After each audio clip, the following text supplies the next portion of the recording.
기도하겠습니다. 사랑의 하나님,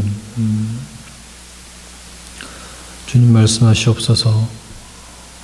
주의 종이 듣겠습니다. 아버지, 이 시간이 온전히 주님께서 말씀하시는 시간입니다. 아버지 말씀하시옵소서. 모든 말씀 우리 주 예수 그리스도 이름으로 기도드립니다. 아멘.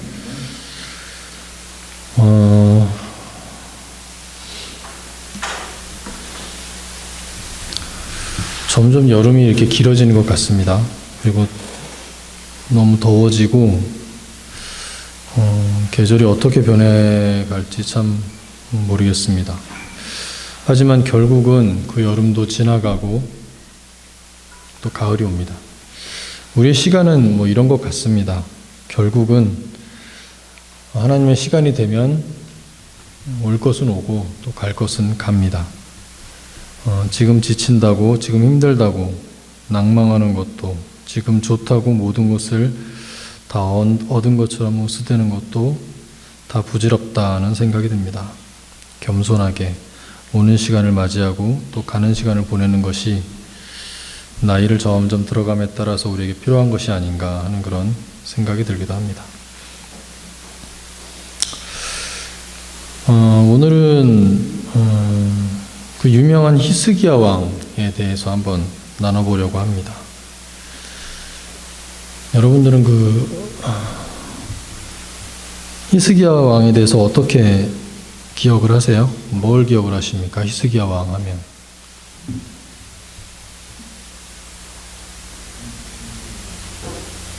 편지를 가지고 펼쳐놓고 기도했다. 네. 또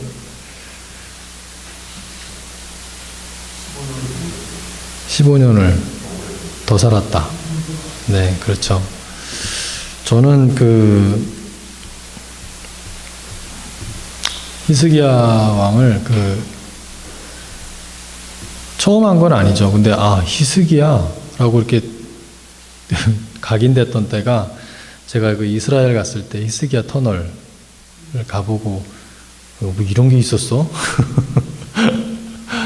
그때 이제 히스기야 왕이 그런 왕이었구나 그랬었습니다. 근데 그 히스기야 터널이 예루살렘이 이렇게 산 위에 이렇게 있잖아요. 산 위에 있는데 기온샘이라고 물 근원지는 아래쪽에 있거든요. 그러면 이 예루살렘 성 안쪽까지 물을 끌어오기 위해서는 얘보다 낮아야 되잖아요. 근데 높은 곳에 있거든요. 그러니까 아래쪽으로 더 밑이 내려가서 샘물이 들어올 수 있도록 이렇게 서로 연결을 했는데, 당시에 이게 길이가 533m래요. 총 길이가. 근데 그거를 정과 망치로 돌을 깨가면서 이렇게 연결을 했다고 그러더라고요. 그러니까 이게 직선이 아니에요. 꼬불꼬불 이렇게 돼 있는데, 그 둘이 만난 것도 참 신기해요. 그쵸? 서로 그때 측량할 수 있는 기계가 이렇게 있거나 하지도 않았을 텐데, 둘이 만난 것도 신기하고, 이게 기온샘의 위치가 해발 636m래요. 근데 이제 여기 예루살렘 성 안쪽에 거기가 이제 실로암인데, 실로암은 2m 낮아요. 그 높이를 맞추는 것도 참 신기하죠. 어쨌든 참 신기한 터널입니다. 그래서 거기 제가 가보고 히스기야 왕이 이런 사람이야. 그때 저는 기억이 그렇게 남아 있습니다.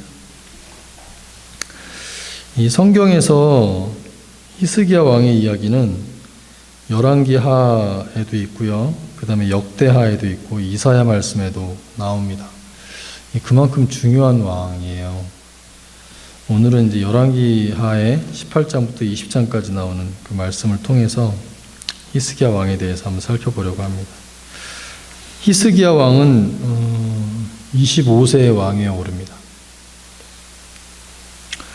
유다 왕 아하스의 아들이었고 예루살렘에서 29년간 통치하게 됩니다. 그런데 그는 처음 출발부터 다른 왕과는 좀 달랐어요. 우상들을 깨부수고 특히 산당을 제거했습니다. 성경을 쭉 보면 뭐 이렇게 잘했고 저렇게 잘했더라. 하지만 산당을 제거하지는 못했더라. 뭐 이런 말들 많이 나오거든요. 근데 산당을 제거했습니다. 그 모든 것을 다 해냈습니다. 그는 하나님 여호와를 의지하여 정직히 행하였는데 다윗의 모든 행위와 같이 하여 유다 여러 왕 중에 그런 자가 없었다고 성경에는 그렇게 기록이 되어 있습니다. 그러니까 거의 다윗과 견줄 만한 그런 왕인 거예요. 근데 여기서 이제 다윗의 행위와 같이 하였다라는 말은 하나님의 율법을 지키려 했던 그 다윗의 모습을 말한 것입니다. 히스기야 왕은 역시 어쨌든 대단한 왕이었습니다.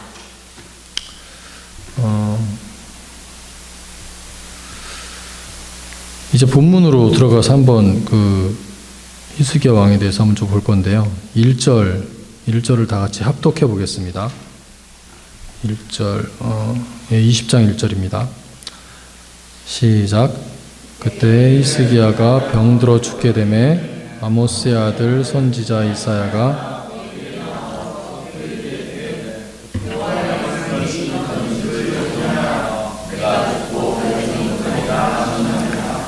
그때 아수르 군사에 의해 멸망당할 뻔했지만 아까 그 방금 옥토님 말씀하신 것처럼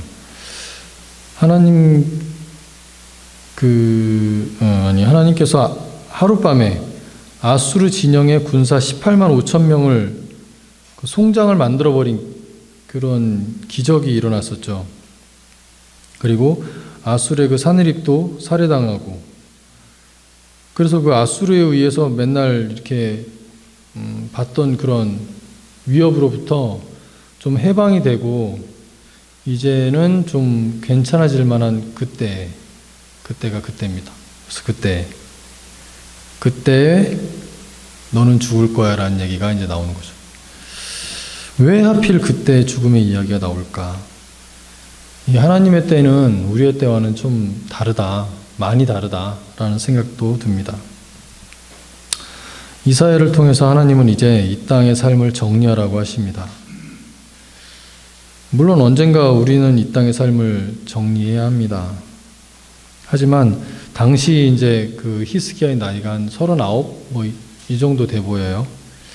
나이가 젊고 이제 아수르도 어떻게 해결되고 할 일이 산더미인데 다 두고 삶을 정리하라는 말씀에 히스기야는 많이 당황을 합니다. 그러면서 이제 기도를 하죠. 2절부터 3절까지 말씀을 이것도 같이 함께 읽어보겠습니다. 2절부터 3절입니다. 시작. 히스기야가 낯을 벽으로 향하고 여호와께 기도하여 이르되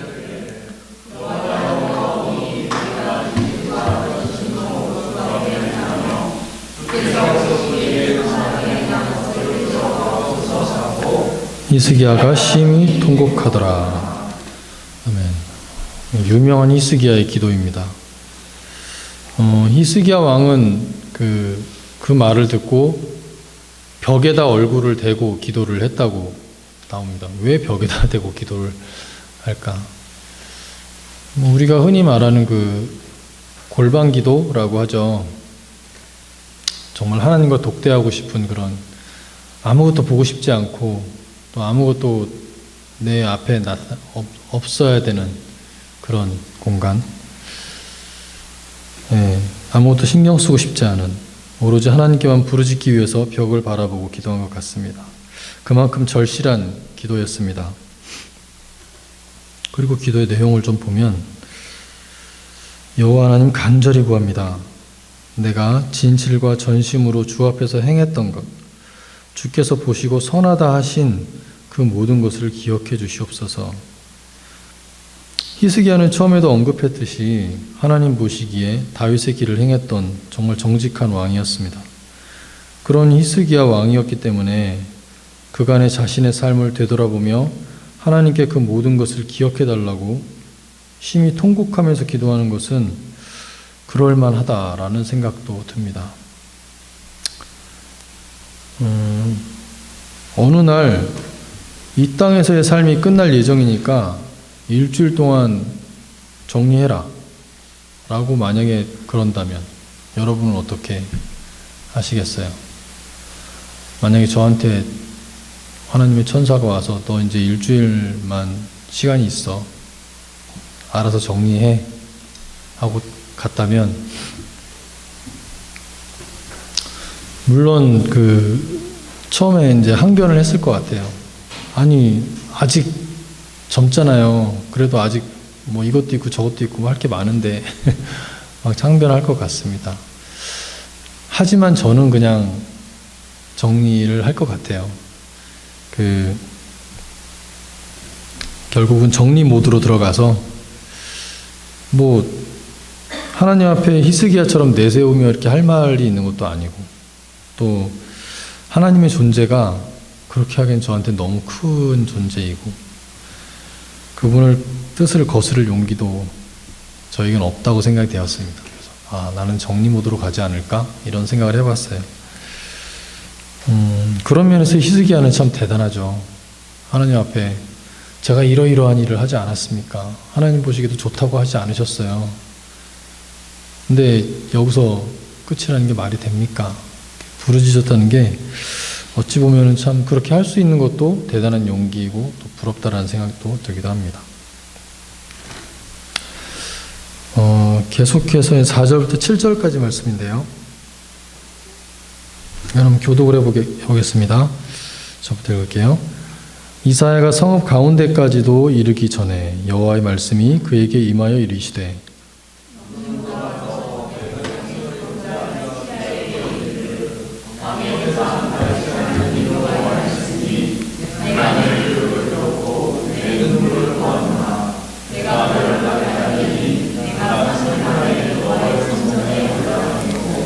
내가 내 날에 15년을 더할 것이며 내가 너와 이 성을 아수르 왕의 손에서 구원하고 내가 너를 위하고 또 내 종 다윗을 위함으로 이 성을 보호하리라 하셨다 하라 하셨더라.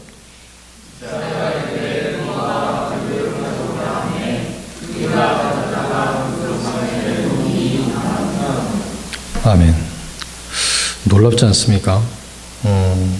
이사야가 히스기야 왕에게 하나님의 뜻을 전하고 그 말을 듣고 히스기야 왕은 통곡하며 벽을 보고 울고 있을 때 이사야가 돌아가는 중간에 여호와의 말씀이 임합니다. 히스기야의 기도 시간은 얼마나 됐을까요? 몇 날 며칠이 아니고 정말 짧은 시간이었던 것 같아요. 몇 시간 아니면 뭐 그냥 몇 분이었을 수도 있겠다라는 생각이 들었습니다. 기도 응답이 정말 빠르죠. 히스기야의 기도가 그만큼 큰 위력이 있다고 생각을 해야 될까? 하나님의 마음을 그렇게 빠르게 바꿀 정도로. 놀랍게도 하나님은 히스기야의 병을 낫게 해주겠다고 하십니다. 그리고 15년을 더 살게 해주겠다고도 말씀하시죠. 거기다가 예루살렘 성을 보호해 주시겠다고도 약속하십니다. 뭐 이 정도면 거의 대박이죠, 진짜. 히스기야의 기도는 정말 대단합니다. 우리도 어떤 일이 발생했을 때 이렇게 진심을 담아서 최선을 다해 기도하면 하나님께서 마음을 바꾸실 수도 있을 것 같습니다. 여러분도 열심히 골방에 들어가서 간절히 기도하시기 바랍니다. 이런 종류의 설교가 일반적인 히스기야 기도에 대한 설교인 것 같습니다. 네, 저도 몇 편의 설교를 들어봤는데 꼭 이런 비슷한 내용으로 설교들을 많이 하셨어요. 그런데 조금 더 이렇게 자세하게 들여다보면 과연 그런 걸까? 정말 히스기야의 기도 때문이었을까라는 생각을 해보게 됩니다.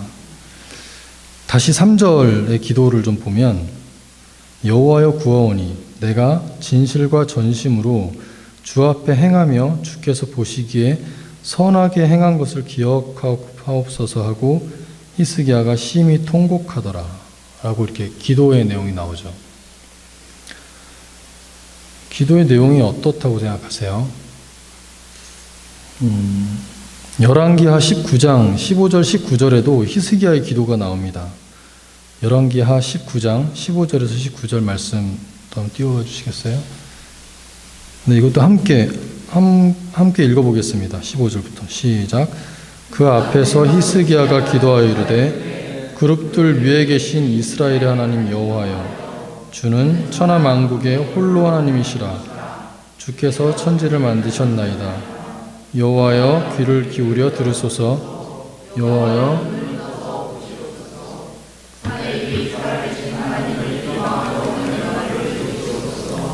여호와여, 아수르 여러 왕이 과연 여러 민족과 그의 땅을 황폐하게 하고 또 그들의 신들을 불에 던졌사오니 이는 그들의 신이 아니요 사람이 손으로 만든 것 곧 나무와 돌뿐이므로 멸하였나이다.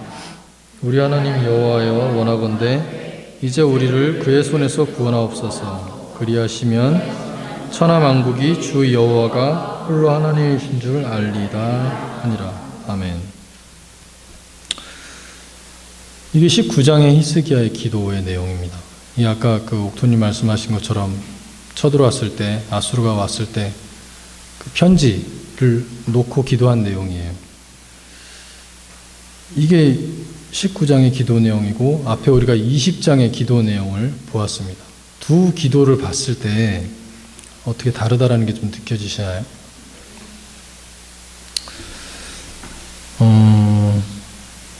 19장의 그 히스기야는 아수르 왕 사네립으로부터 위협적인 편지를 받았습니다. 그는 즉시 성전으로 올라가 그 편지를 하나님 앞에 펼쳐놓고 기도했습니다.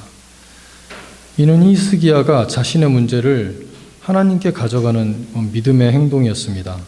히스기야의 기도는 먼저 하나님의 위대하심을 인정하는 것으로 시작합니다. 그는 하나님을 그룹들 위에 계신 이스라엘의 하나님이라 부르며 하나님이 천하 만국의 홀로 하나님이시며 천지를 만드신 창조주임을 고백합니다. 이는 우리가 기도할 때 먼저 하나님의 위대하심을 인정하고 찬양해야 함을 보여줍니다. 어떤 기도가 사실은 뭐 정석이 있고 무슨 뭐 순서가 있고 하는 건 아니죠.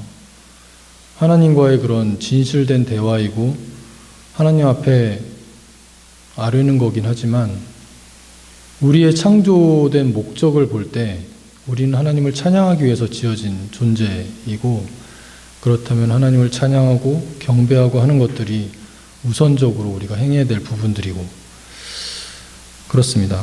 그런데 반면에 20장의 히스기야의 통곡의 기도를 보면 그 모든 것이 다 사라졌어요. 다 사라지고 시선이 하나님으로부터 자신을 향해 있음이 보여집니다. 내가 행했던 것을 좀 봐주세요. 제가 하나님을 위해서 이렇게까지 했잖아요. 통곡하면서 자신을 나타냅니다. 내가 그렇게 했으니까 나를 좀 살려달라는 어쩜 되게 원색적인 그런 기도죠.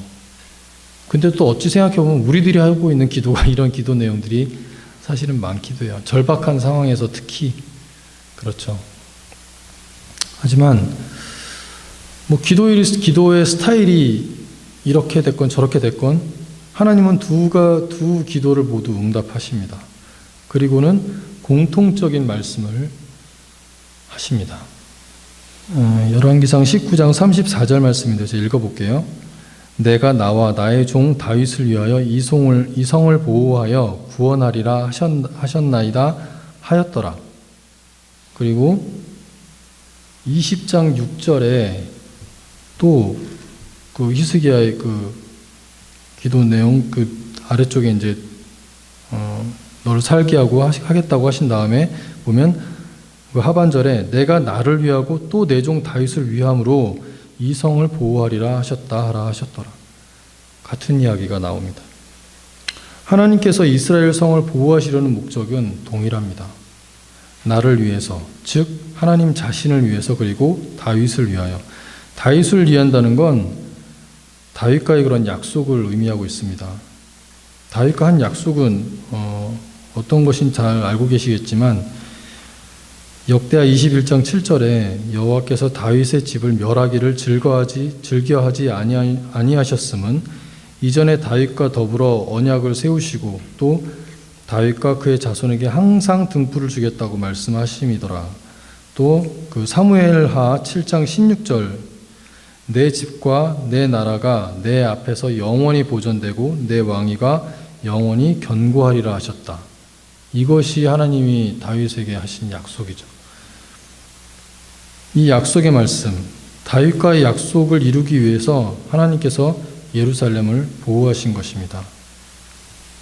물론 여기 보면 내가 네 기도 들었어. 네가 통곡하는 거 나도 들었어, 봤어 라고 얘기하세요. 하지만 궁극적으로 내가 너를 이스라엘 성을 보호하려고 하는 것은 이런 의도야 라는 것이 깔려 있는 겁니다.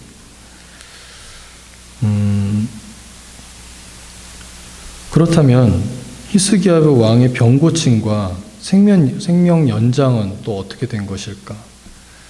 당시에 히스기야 왕은 39세였었어요. 39세 정도 되는 나이로 보입니다. 당시엔 아들이 없었고 다음 왕인 므낫세가 태어나기 전이었습니다. 만약 히스기야 왕이 그때 죽었다면, 하늘나라로 갔다면,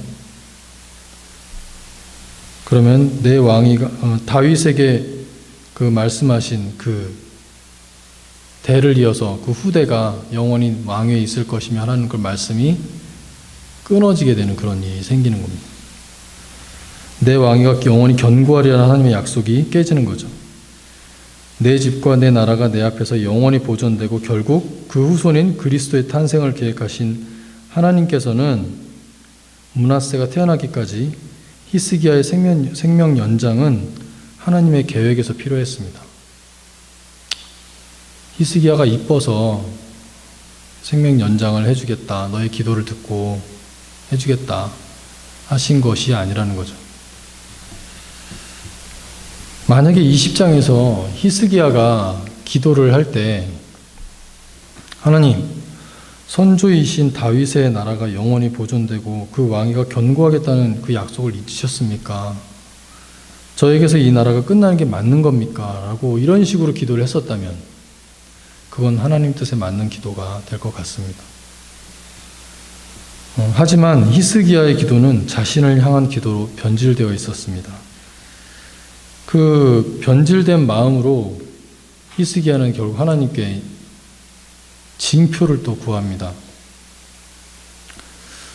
다음 8절에서 11절까지 말씀인데요.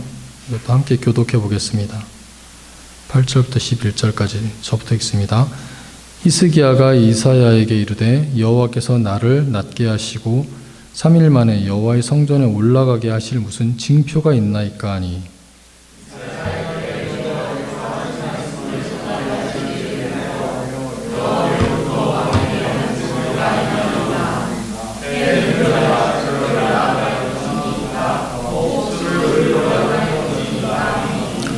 히스기야가 대답하되 그림자가 10도를 나아가기는 쉬우니 그리할 것이 아니라 10도가 뒤로 물러갈 것이니이다 하니라.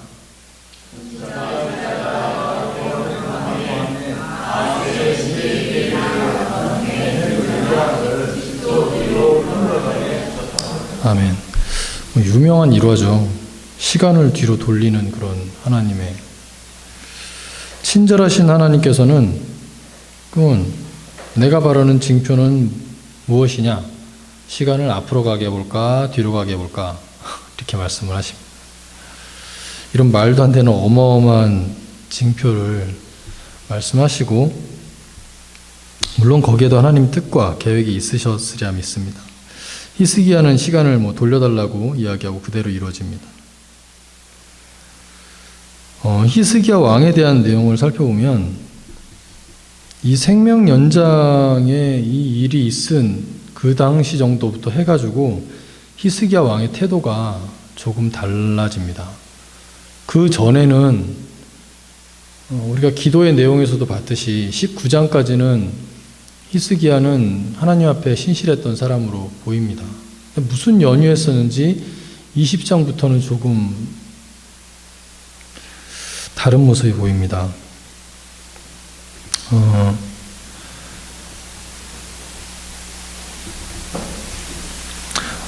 히스기야가 선조들이 망쳐놨던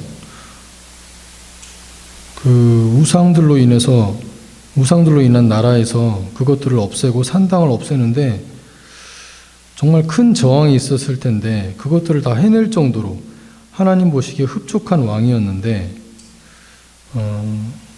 오늘 본문에 나 중심의 기도부터 하나님의 뜻을 확인하고자 하는 징표를 보여달라는 이 믿음 없는 행동, 그리고 오늘 본문 이후에 이야기를 보면 정말 이 히스기야 왕이 왜 이럴까라는 생각이 좀 듭니다.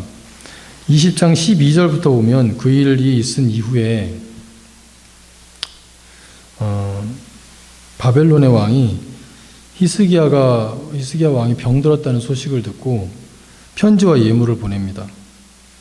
히스기야 왕은 누가 뭐라고 하지도 않았어요. 그랬는데 그 자신이 가지고 있는 보물과 무기고 등 창고의 모든 것을 다 열어서 보여줍니다. 자랑하듯이 이렇게 보여주는 거죠. 당시에는 그 아수르와 바벨론 왕국, 이 거대 왕국에서 이스라엘은 줄타기를 이렇게 하고 있었어요. 이쪽으로 붙었다가 저쪽으로 붙었다가 막 이렇게 하고 있었어요. 이제는 아수르를 버리고 바벨론으로 붙겠다라는 이런 의지를 나타낸 걸로 보입니다. 근데 하나님을 의식하지 않는 거예요. 하나님이 지켜주시고 하나님이 이스라엘을 보호해 주신다고 하시는데도 그걸 의지하는 게 아니라 바벨론을 의지하고 있는 이 히스기야 왕의 모습입니다. 결국은 그 일로 하나님께서는 내 아들 중에 바벨론의 환관이 되는 자가 있을 것이라는 그런 벌을 주십니다. 더 기가 막힌 건 그런 말을 하셨어요, 하나님이. 그런데 히스기야의 반응입니다. 히스기야 왕은 하나님의 말씀이 선하십니다. 내가 사는 날 동안만 태평하면 아무 문제가 없습니다. 이런 말도 안 되는 그런 말을 합니다. 무슨 이유에서의 이런 변질이 있었는지 히스기야 왕의 모습이 이렇게 변했습니다. 차라리 그 15년의 기간이 연장되지 않았다면 성경에서 히스기야 왕은 더 좋은 왕으로 이렇게 평판받지 않았을까라는 생각을 해봅니다. 므낫세가 좀 더 일찍 이 땅에 나와서 히스기야 왕의 좋은 모습을 보고 자랐다면 좋은 왕이 되지 않았을까라는 생각도 해봅니다. 그 15년 동안 어떻게 정치를 했을까? 그걸 보고 므낫세는 무엇을 배웠을까라는 생각을 해봅니다. 므낫세는 악하고 정말 악한 왕이 되고 말았어요.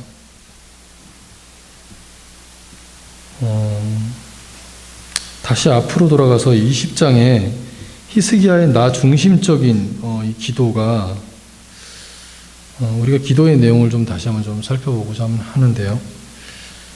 나 중심적으로 기도하든 하나님의 중심적으로 기도하든 둘 다 기도 응답이 있었죠. 어차피 하나님이 뜻대로 가는 거 기도도 하지 말고 그냥 지내지 이렇게 말하는 게 맞는 태도일까요? 그건 또 아니죠. 우리가 구해야 합니다. 모든 기도가 응답되는 것은 아니고 모든 기도가 기도한 대로 되는 것도 아닙니다. 하나님은 역사와 자연 만물을 주관하시고 순리대로 이끄시는 분입니다. 또 하나님은 공평과 정의의 하나님이십니다. 죽을 병에 걸린 사람이 어디 한둘이고 하나님께 매달리고 싶은 사정이 있는 사람이 어디 한둘이겠습니까? 하나님께서는 인정에 이끌려서 누군가를 편애하여서 기도를 들어주신다면 역사는 뒤죽박죽이 될 것이고 인간들 안에는 하나님이 공평과 정의를 말하면서 스스로 공평하지 않다고 원망하게 될 것입니다. 결국 우리는 기도할 권리가 있고 어쩌면 기도를 해야 할 의무와 책임이 있지만 그 기도가 요구한 대로 되는 것은 아니라는 것입니다. 기도는 하나님의 뜻대로 되는 것입니다. 어떤 분이 하나님께서 인간이 기도한 대로 다 들어주시면 인류는 벌써 멸망했을 것이라고 하는데 이건 참으로 옳은 말입니다. 우리가 하나님께 기도하며 누구를 원망하고 누구를 저주하는 기도가 얼마나 많습니까? 또 심지어 스포츠 경기를 하면서도 누구나 이기기를 구하지 않습니까? 그러므로 하나님께서 하나님께 기도하는 것은 당연한 것이지만 하나님이 기도를 들어주실 때는 개인적이든 공동체적이든 하나님의 나라를 위해 그만한 이유가 있고 역사적 섭리가 있다는 것을 기억해야 합니다. 하나님이 기도를 들어주실 때는 그의 공평과 정의, 사랑과 은혜의 성품에 위배됨이 없는 것입니다. 그래서 우리가 기도를 할 때 먼저 하나님의 뜻을 구하고 그 뜻이 무엇인지 우리가 알고 그에 맞게 나의 기도 제목을 살펴봐야 합니다. 성경에서 하나님의 뜻을 돌이키신 것은 극히 예외적이었는데 그 역시도 내용을 전체적으로 살펴보면 모두가 하나님의 역사와 뜻을 이루기 위한 하나님의 계획 안에 있는 필연적인 선택이었다는 것을 알 수 있습니다. 광야에서 이스라엘 백성이 금송아지를 하나님이라고 섬기며 우상 숭배한 그런 일이 있었죠. 그때도 하나님이 화를 내시며 멸망시키려고 하셨어요. 그때 모세가 이스라엘 백성의 죄를 회개하며 울며 금식하고 때를 썼죠. 그러니까 하나님의 뜻을 돌이키셨다고 나옵니다. 이는 모세의 기도처럼 공의로운 하나님을 위한 것이고 하나님의 나라를 세우기 위한 필연적인 그런 응답이었습니다. 이 히스기야의 기도도 마찬가지죠. 히스기야가 연장받은 15년의 생명은 그저 히스기야라는 한 사람을 사랑하셔서 역사를 거스르고 자연 순리를 거스르는 그런 것이 아닙니다. 이를 통해 다윗과의 약속, 하나님의 역사를 이루어 가시는 것입니다. 불행하게도 히스기야는 15년 생명 연장을 받은 것을 통해 본인은 15년을 더 사는 복을 누렸을지 모르지만 남유다는 이로 인해서 멸망에 이르러가는 그런 단초가 되고 말았습니다. 이거는 히스기야에게는 사실은 복으로 작용한 게 아니었었습니다. 오히려 저주로 작용했다고 보는 게 맞는 것 같습니다. 히스기야가 기도했을 때 아수르 군사를 하룻밤에 전멸시키신 것도, 히스기야 왕의 병을 낫게 하시고 생명을 연장하신 것도 히스기야의 기도를 들으셨지만 그 기도 때문이라기보다는 하나님의 뜻을 이루기 위함이었습니다. 우리가 기도했는데 그 기도 제목이 이루어진 건 내가 잘나서가 아닙니다. 하나님의 뜻과 계획대로 이루어진 겁니다. 교만해져서 내가 기도하면 다 될 것처럼 그렇게 변질되어서는 안 됩니다. 기도가 응답이 되었을 때 더욱 하나님의 뜻을 구하고 바짝 엎드려야 합니다. 사람이 참 한결같기는 어려운 것 같습니다. 성경 속의 인물들 중 잘했다고 평가받는 다윗도, 오늘 살펴본 히스기야도 무슨 이유에서는지 결국 인간의 나약한 모습이 나타납니다. 우리의 삶의 모습이 하나님을 향한 한결같음이었으면 좋겠습니다. 그리고 우리의 기도는 내 뜻이 이루어지는 게 아니라 하나님의 뜻이 이루어지는 기도이길 바랍니다. 내가 원하는 것을 나열하기보다 하나님의 마음이 어디에 있는지, 그분의 뜻에 합당한지 먼저 살피고 기도해야 할 것입니다. 네, 함께 기도하겠습니다. 사랑의 하나님 감사합니다. 다윗과 같은 길을 갔던 히스기야 왕에 대해 생각해 보았습니다. 한결같기가 그렇게 힘듭니다. 하나님 앞에서 정직하기 원합니다. 하나님 앞에서 신실하기 원합니다. 하나님 앞에서 사랑받고 또 사랑하기 원합니다. 하나님, 우리의 기도 또한 그 토대 안에서 이루어지길 원합니다. 변질되지 않게 하시고 한결같이 하나님만 바라보며 이 남은 생을 살아가게 하시옵소서. 감사합니다. 이 모든 말씀 우리 주 예수 그리스도 이름으로 기도드렸습니다. 아멘.